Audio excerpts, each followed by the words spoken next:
7 minutos. Hoy vamos a retomar un tema sobre el cual hemos insistido desde hace mucho tiempo y es un problema que nos golpea permanentemente de desbordante evidencia y preocupación, como es el caso del tránsito, cómo nos estamos comportando en el tránsito entre automovilistas, motociclistas y particularmente, vamos a llamarlo así, el fenómeno de las motos.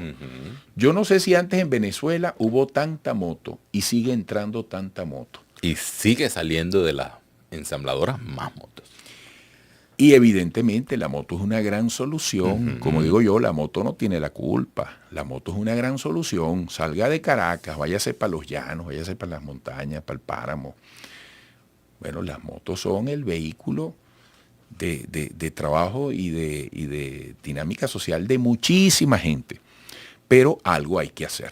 Algo hay que hacer. Ya por allí aparecen varios gobernadores haciendo un llamado, angustiados, ya incluso hablando del tema presupuestario de los estados. Entonces, vamos a conversar con Lilian Romero, fundadora y directora de Azotránsito. Lilian, buenos días.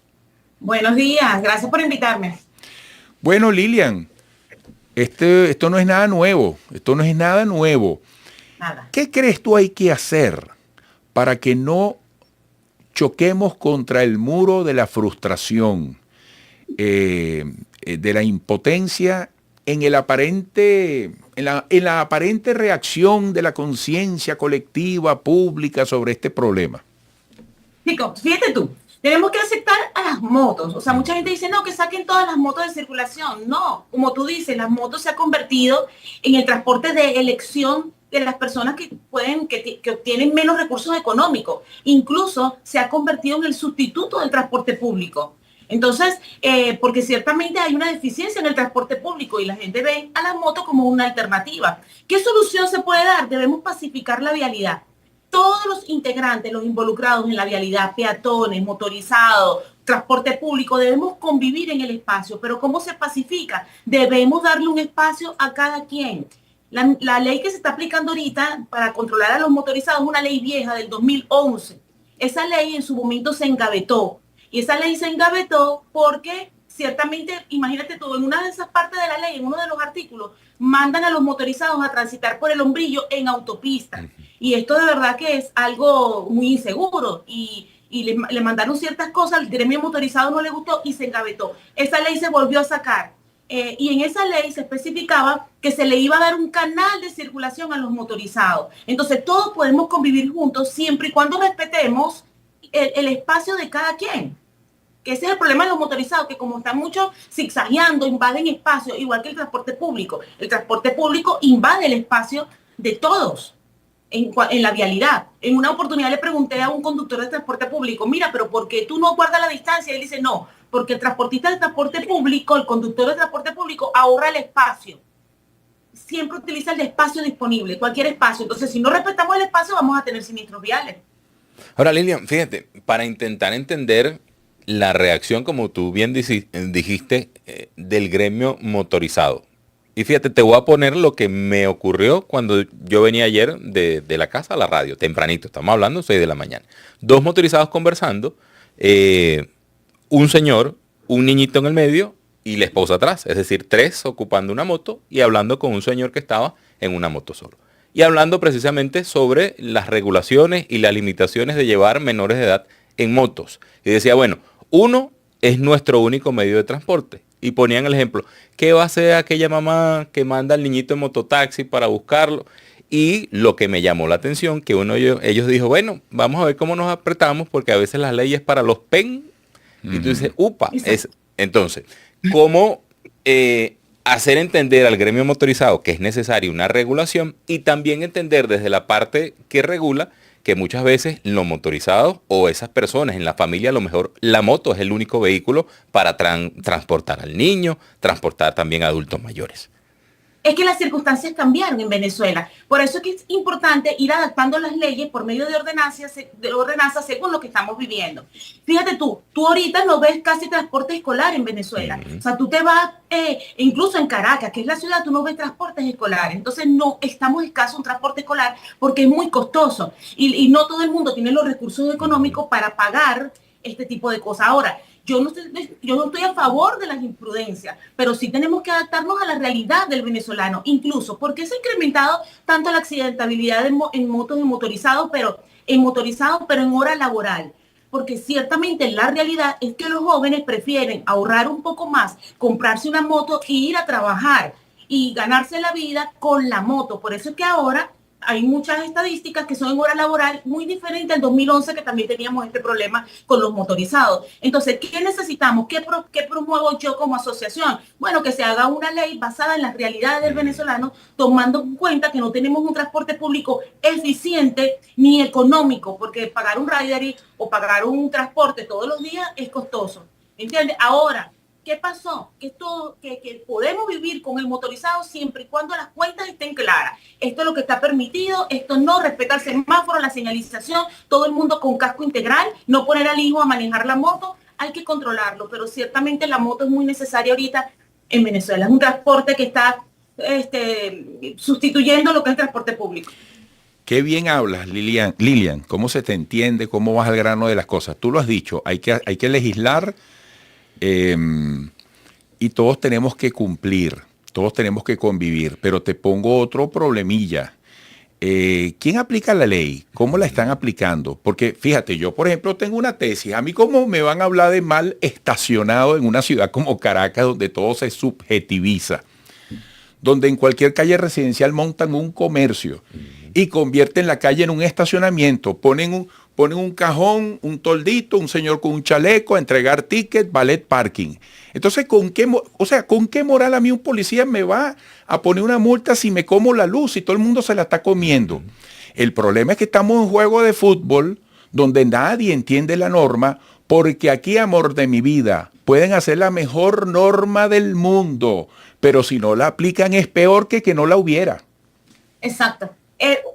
Una de mis... que yo resalto siempre, es que la situación económica nos ha permitido invadir el espacio de las demás personas.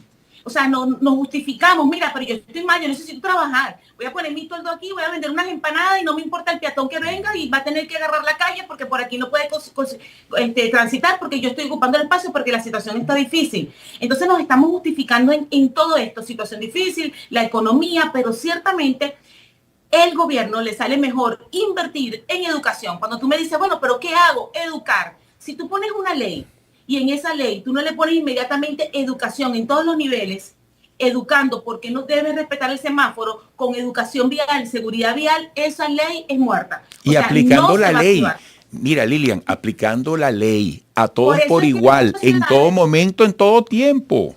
Sí, por eso es que muchas ciudades están tomando la ventaja de la tecnología, la fotomulta. Eso está ayudando en muchos países. O sea, no tengo necesidad de tener un funcionario en una esquina, porque es que también los funcionarios se paran en una esquina solamente a pedir documentación. Y ciertamente la documentación es necesaria, pero no salva vidas. Entonces tú tienes que ir a la documentación y decir, mira, epa, tienes el casco, estás manejando en la velocidad no correspondiente, salvar vida, decirle al conductor, utiliza el cinturón de seguridad. Porque muchas personas desconocen aquí, no sé, Eduardo, si tú sabías, que en las intersecciones la velocidad para cruzar es 15 kilómetros por hora. Imagínate. Eso lo sale en la ley, 15 kilómetros por hora. ¿Qué hace? Por eso es que lo ponen así, porque el peatón siempre va a ser imprudente. Entonces, porque tampoco respeta las señales de tránsito y vemos esa alarmante cifra de siniestros viales. Entonces, si tú aplicas una ley y no la llevas junto con la educación vial, va a ser ley muerta. Lilian, un minutico, nos robamos sobre todo en el espíritu de la pregunta de Eduardo. ¿Hay capacidad dentro de los cuerpos de seguridad para poder atender la demanda de motos? Porque dentro de Azotránsito manejan 3 millones de motos. Cuando dice Eduardo, bueno, hay que aplicar la ley, ¿cuántos funcionarios se necesitan en una calle para hacer valer la ley? No, y es que tenemos muchos funcionarios que están siendo graduados, pero no tienen el conocimiento de la seguridad vial. La seguridad vial se debe estudiar constantemente, porque siempre es cambiante según la situación económica y social que esté viviendo el país. Entonces tú tienes que cambiar tu forma de actuar ante una persona dependiendo de lo que está pasando, cuál es el movimiento que se está ejecutando en el país. Entonces no tenemos lo suficiente, pero hay estrategias que se están aplicando en otros países. O sea, hay vacunas contra la pandemia de la accidentabilidad vial. Se está aplicando en otros países y han disminuido los siniestros viales. Por lo menos la fotomulta, lo que es el control, incluso también podrías hacer mejorar la ley y decir prohibición de las motos en la autopista, como en 1985 con el gobierno de Lucinchi, pero dependiendo de la cilindrada vas a poder circular por la autopista. O sea, una legislatura y una educación vial. Es más rentable dedicarle dinero a eso que todo el dinero que se está perdiendo en los hospitales. Es una realidad. Esa es otra, Lilian, que no se toma en cuenta aquí. El nivel de cilindrada te indica si puedes o no circular. Necesitas una determinada potencia para ir en autopista. Pero es Claro. que aquí realmente, bueno, esto se ha enredado. Estamos pagando un precio alto por eso, porque son jóvenes que están perdiendo la vida en la carretera. Jóvenes que quieren salir de la pobreza y terminan dificultando su proceso porque al entrar en un hospital pues vas a alterar la vida y el proceso económico de toda tu familia. Porque el que pierde la vida en el pavimento queda con algún tipo de lesión, no es nada más el afectado. Sí, tiene sus hijos, su familia, su mamá. Yo digo, ¿qué pasa cuando llega cualquiera y dice, quiero esta moto, dame los reales, llévate la moto? Maneja una moto es mucho más complicado que un carro y estás mucho más vulnerable que en un carro. Hay que manejar equilibrio, reflejo, tú eres la carrocería, bueno, lo que todos sabemos.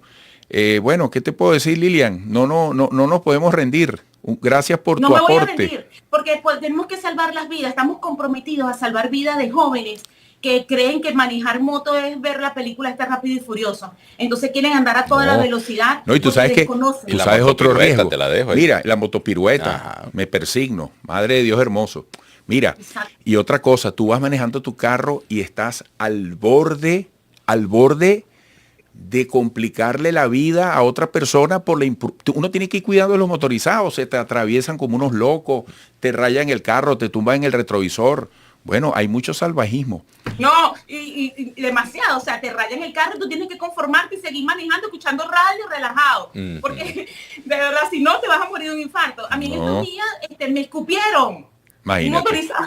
Qué bello. O sea, pero sin querer. Y yo, ay, Dios mío, es un desorden, una anarquía vial, pero tengo esperanza que podemos cambiarla, porque tenemos que salvar la vida de todas estas personas y tenemos que aceptar que la moto llegó para quedarse. Correcto. No hay de otra. Exactamente, buena esa.